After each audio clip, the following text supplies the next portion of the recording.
Welcome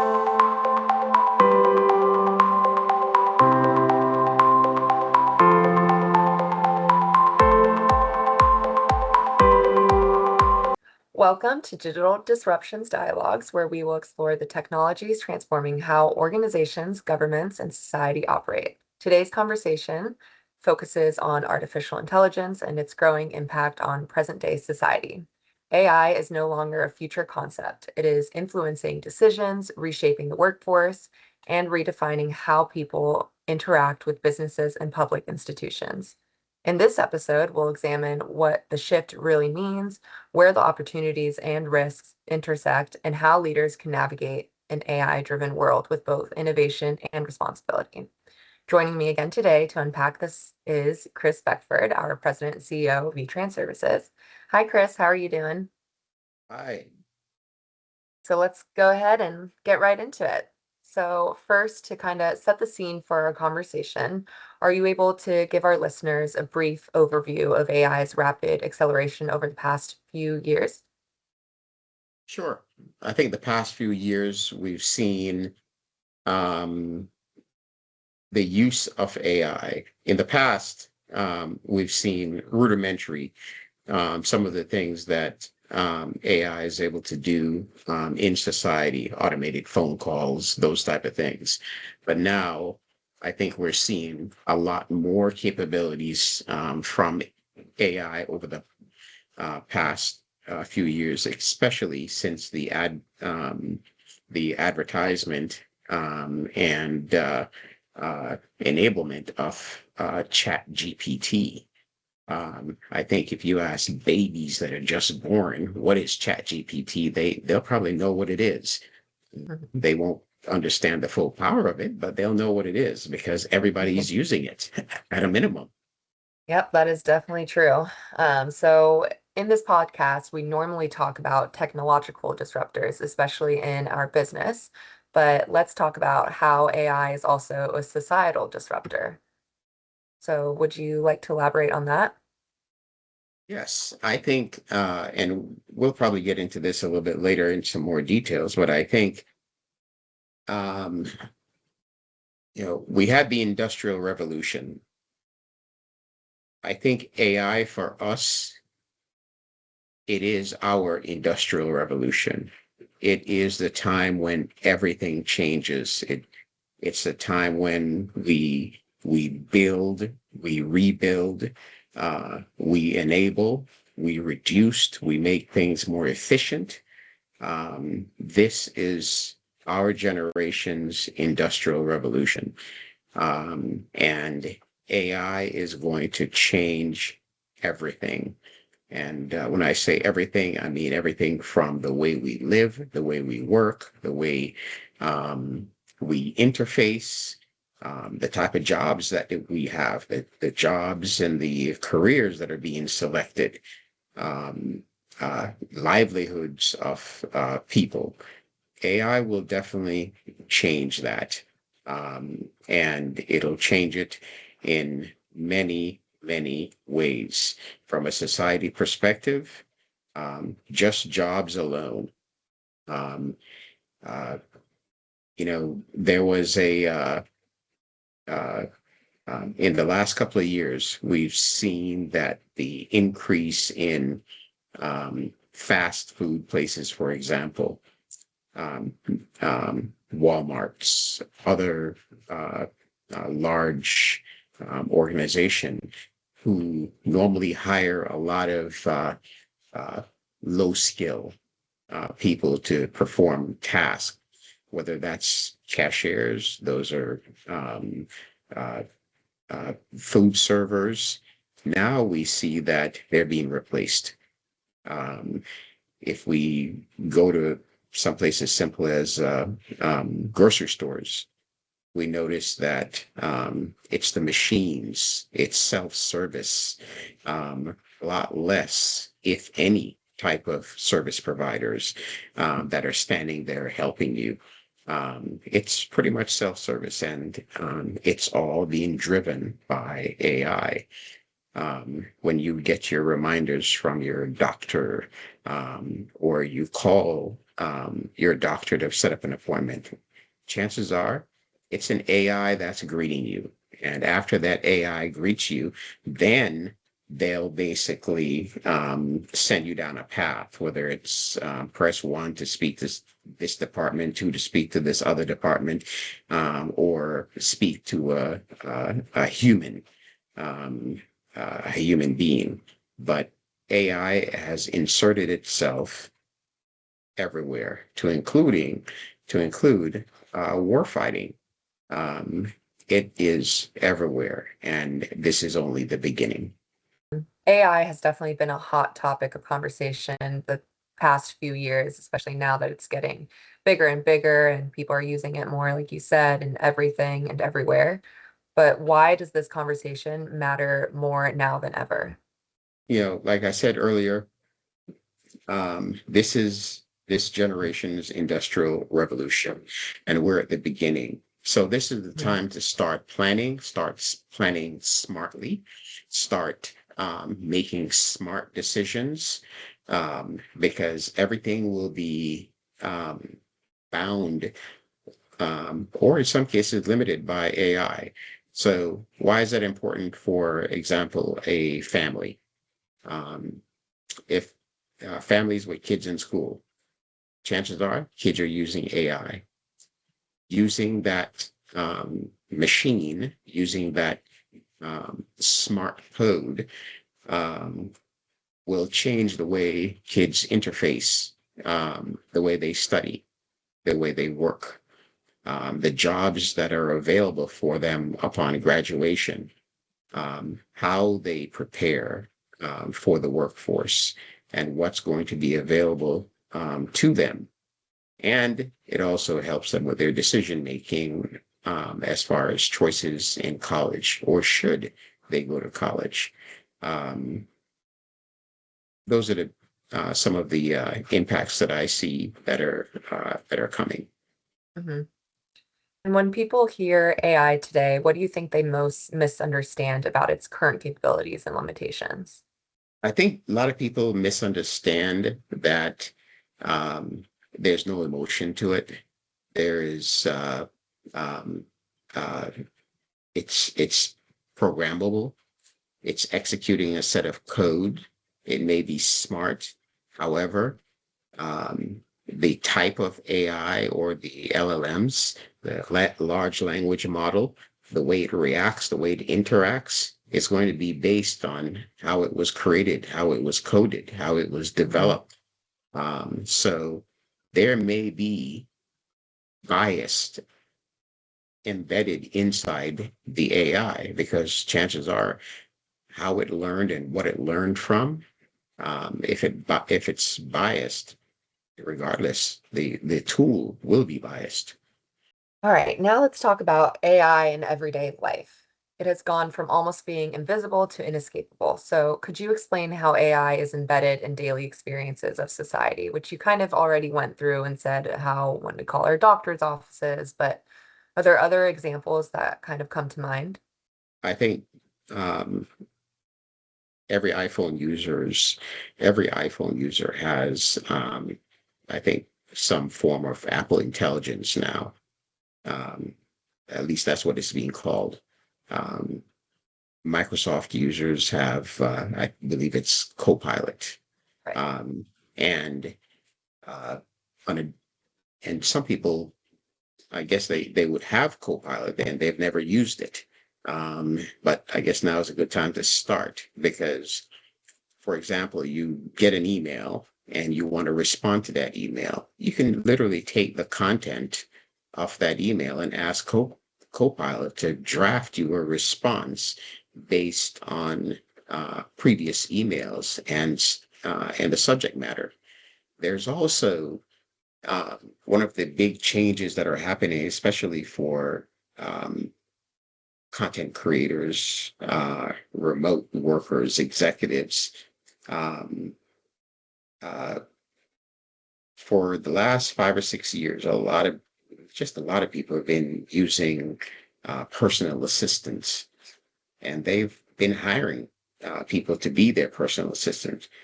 Well, now um, there's an AI to be your personal assistant, that will review your email based on established parameters, and respond to email without you telling it to, just based on triggers that you put in place. Um, so the AI is getting very agentic. It is making its own decision based on what's coming into your box. It's filtering based on what's important to you. It's has the ability to schedule your time based on what's going on in your personal life, or what you're adding onto your calendar, and all the data that's available to it. That is just happening now. Those are things that are happening as we speak. So it's very, very real. Mhm. It sounds like there was a shift from assistive to decision influencing systems. Like you said, they were assisting executives, but now they're making the decisions of sending those emails. Where is AI already shaping people's lives in ways they may not even realize? I use the medical environment as an example. You call your hospital or your doctor, it's probably an AI answering the phone and then giving you the menu choices Mhm. for your selection. That's pretty normal these days. Right. As far as other places, uh, the telephone prompts, um, almost in any industry, it's AI. Um, Phone calls that are being intercepted. I'll give an example regarding phone calls. So our telephone system for the company is managed by an AI.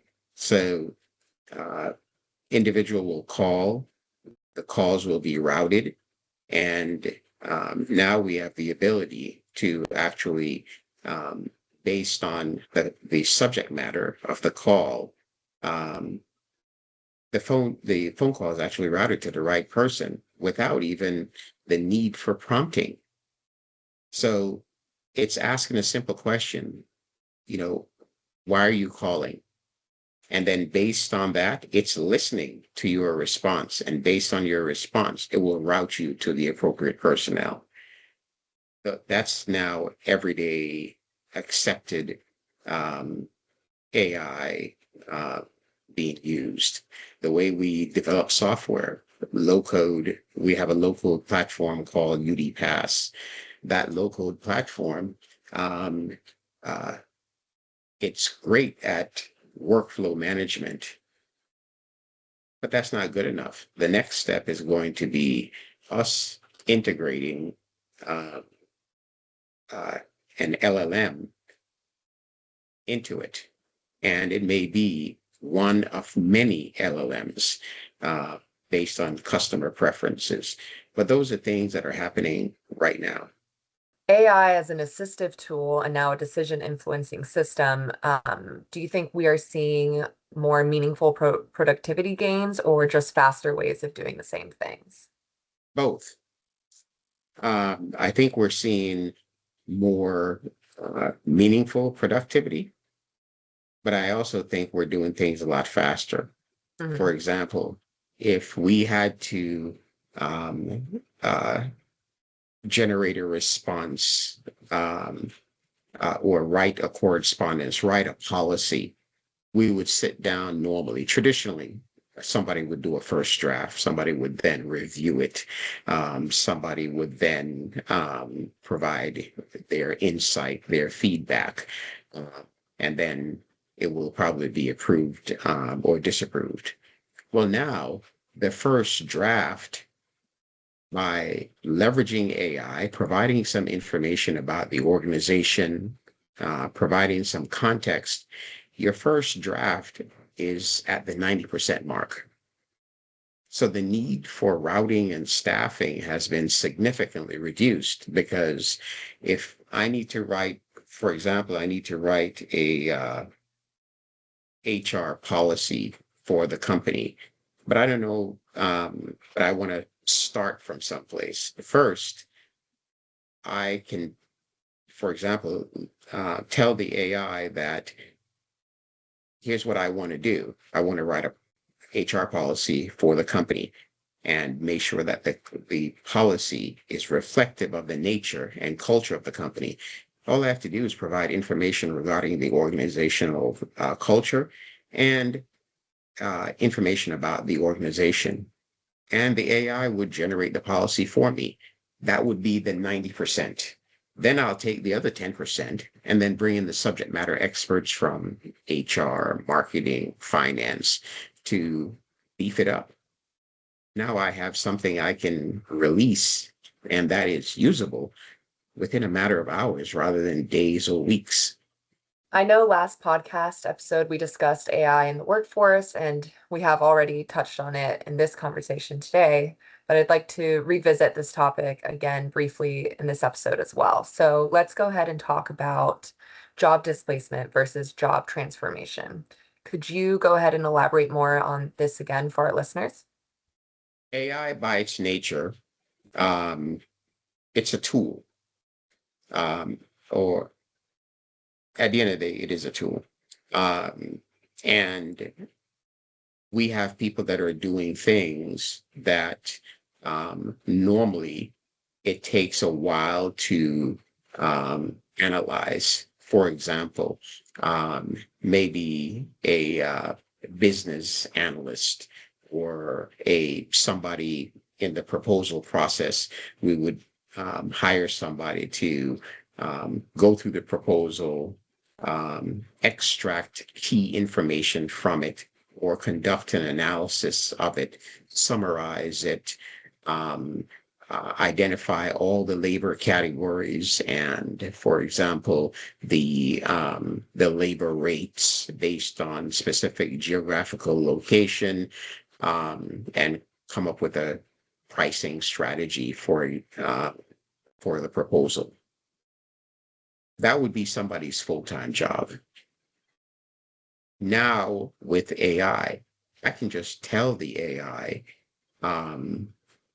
analyze this document, identify all the labor categories, go to the Bureau of Labor and Statistics, go to salary.com, go to Indeed, search all these available resources and let me know the availability of the skills, the average, whether it's via percentile, 25 percentile, 50 percentile, 75 percentile, whatever is specific to your needs. Identify the personnel that are looking for jobs that meet these labor categories and qualifying requirements, and then give me the salary requirements and also identify the personnel that are on LinkedIn that are looking for jobs that meet these requirements. That would normally, what I just described would normally be 3 or 4 people's jobs. And by smart prompting, an AI can do the work in minutes, if not less. And that's by prompting. It could also be done just by taking taking a solicitation and just importing it, and then the AI has a set of rules to follow and do all of that without me prompting it to do it. So now we become more efficient of analyzing requirements, analyzing data, especially large data sets, and making sense from it. Those are normally jobs that we would hire people to do, teams of people. Well, now we can reduce that to maybe 1 or 2 people. So the jobs that would normally take 4 or 5 people are now down to 1 or 2 people.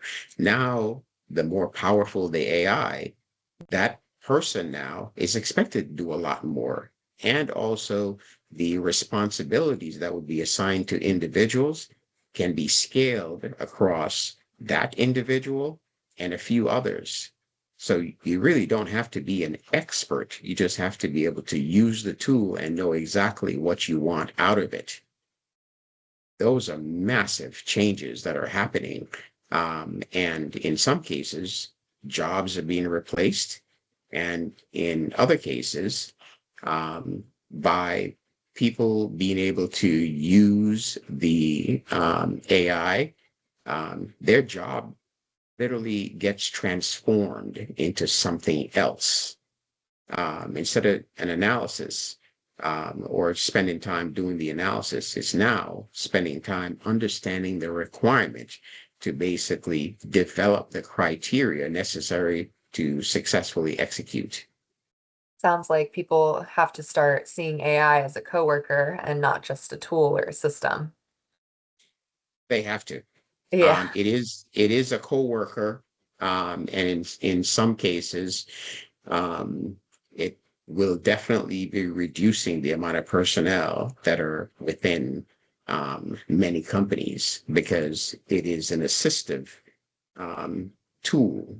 Mhm. But at the same time, it's not going to replace all humans, but it will replace some. AI is driving a significant evolution in skills and organizational readiness, like you just mentioned. So, what skills are becoming more valuable in an AI augmented workforce? The jobs or the functions that will be the first ones to be replaced by AI will be those things that are repetitive, those things that you can task the AI to do, and it has Mhm. sufficient amount of data available for it to basically do it. Right. The ones that would be harder to be replaced by AI are those things that are very specific.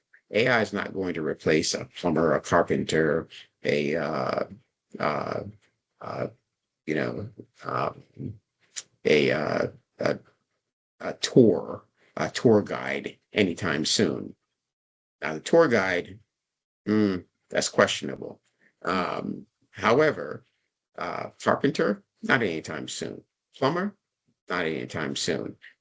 Masons, not anytime soon. So those type of jobs, the AI isn't there. We're starting to refer to robots now as physical AI, and Mm. maybe that's the right term for it. But the quote physical AI normally comes from some type of digital twin.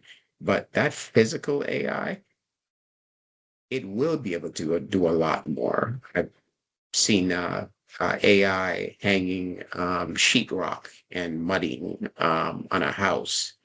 Um, awesome. It's the beginning. But those type of jobs, those type of um, labor intensive jobs, they won't be replaced by AI anytime soon. However, jobs that are repetitive, administrative, clerical, um, uh, they'll be replaced by AI or um, very much augmented by AI. Right. And what happens when society begins to trust AI more than human judgment or vice versa? We are doing that already. AI has no intuition. It has codes and it's going to execute based on ones and zeros, right or wrong. And it's coding. AI does not have empathy because it's executing a string of code. One of the things for us to be more concerned about is not necessarily the fact that um, uh, AI will replace us. AI uh, is trustworthy. The trustworthiness of AI is going to be based on how it was created, how it was programmed. If it's biased and it was created with bias in mind, then it will continue to be biased. But can we trust AI? can you trust when you pick up your phone and you ask Siri for something that is going to give it to you? Can you trust when you ask Alexa on Amazon for something, it's going to do it for you? That's as much as you can trust AI. Is there regulation to kind of check on AI's bias and its judgment and decision making? I think I saw an executive order from the president that started that process, but it's still very much immature. We're not there yet. Although we're getting to the point where AI is being regulated at all types of levels, whether it's the federal, it's the state level, within individual corporation. When you listen to people like Elon Musk talk about AI, for the longest time, he's been one of the greatest proponents of trusting AI. Um, and to a certain extent, we shouldn't. We should leave the individual, the human, in the loop.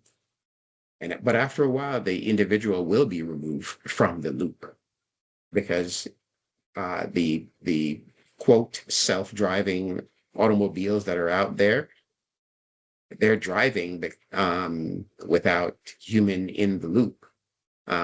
There's robots on the streets delivering products, foods, and they're pretty much autonomous.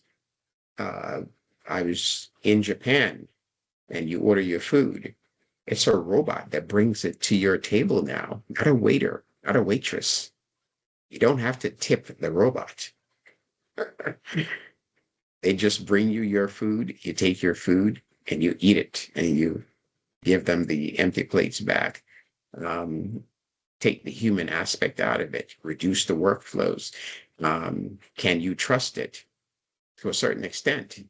Because it's the robot, the AI that is also cooking your food in some cases. So you do have to have some level of trust in it. What societal change driven by AI do you think will surprise people the most? Our lack of empathy, that's going to be driven by AI. Yeah. Because the more distance you get away from people and the more you communicate with people, Mhm. um, uh, using technology and the less interface that you have, um, that's detrimental. Right. I was just going to say the same thing that with robots and automated messages answering the phone, and we're not having that human interaction anymore. So there's definitely going Yeah, to be a change in how people are interacting with each other and, like you said, empathy and emotions. So yeah. that's kind of scary to think about. That's one of the reasons why I, if I text, it'll be yes or no. It won't be a conversation. I definitely will not have a conversation with anybody over text. It won't Mm, happen because I prefer to talk to people. I prefer to, if I'm talking to somebody, I want to hear their voice. I can tell by listening to their voice if they understand what I'm saying.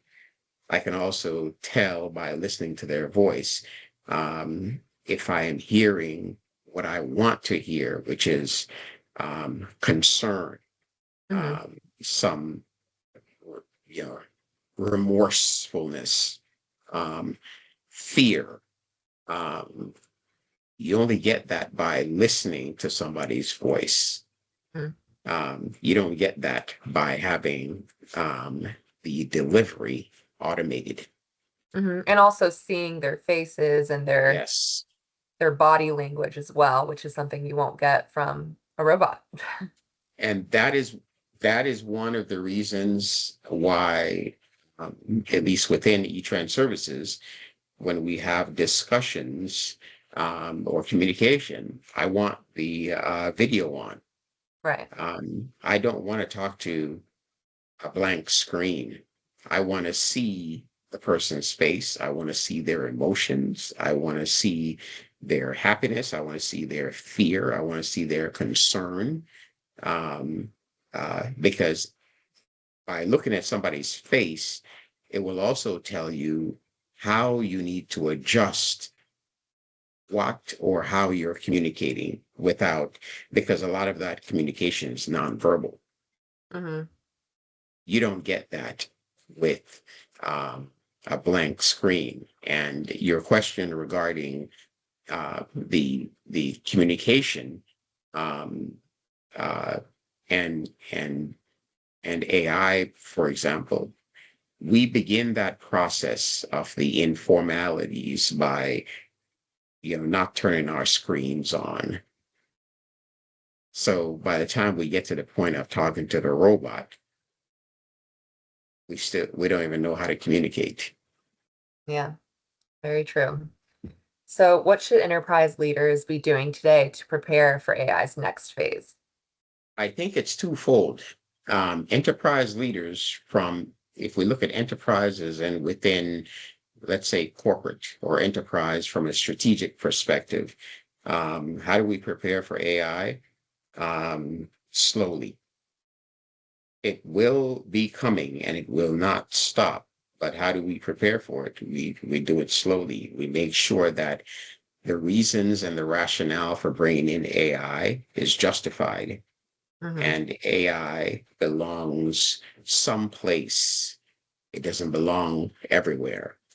I know, and I think I'm a technical person, but I don't want to call someplace, then have the phone be answered by an AI, and then I'm telling it, uh, I want to talk to somebody, and it's continuing to read through its menu options that I really don't care about. Oh, yeah, that drives me crazy. But that's a reality. Yeah, We've automated everything except customer service. right. So, what's one question every leader should be asking themselves about AI, but probably isn't? I would ask, what is the consequences of AI disruptions, and is it worth it? To leave our listeners with one question for them to think about. AI is here to stay. It's not going anywhere. Right. It's only going to become better. It's going to be improving. And we are in the beginning of an industrial revolution. So, where we are right now with AI, if we were looking at the industrial revolution, we would be at the point where Ford invented or produced the Model T. That's how early we are in this AI journey. Mm-hmm. So we're not halfway through the sprint, we're at the beginning. And that is scary because we're already losing ourselves and we're at the beginning. Yeah. Yeah, it is a little freaky when you think of it that way. All right. Well, that is all for today's episode of Digital Disruptions Dialogues. A big thank you to Chris Beckford, our President and CEO of eTrans Services, for sharing his insights on how artificial intelligence is not just changing technology, but it's also reshaping society, work, and decision making at every level. I'm Karina Quinn. Thanks for listening, and we'll see you next time on Digital Disruptions Dialogues.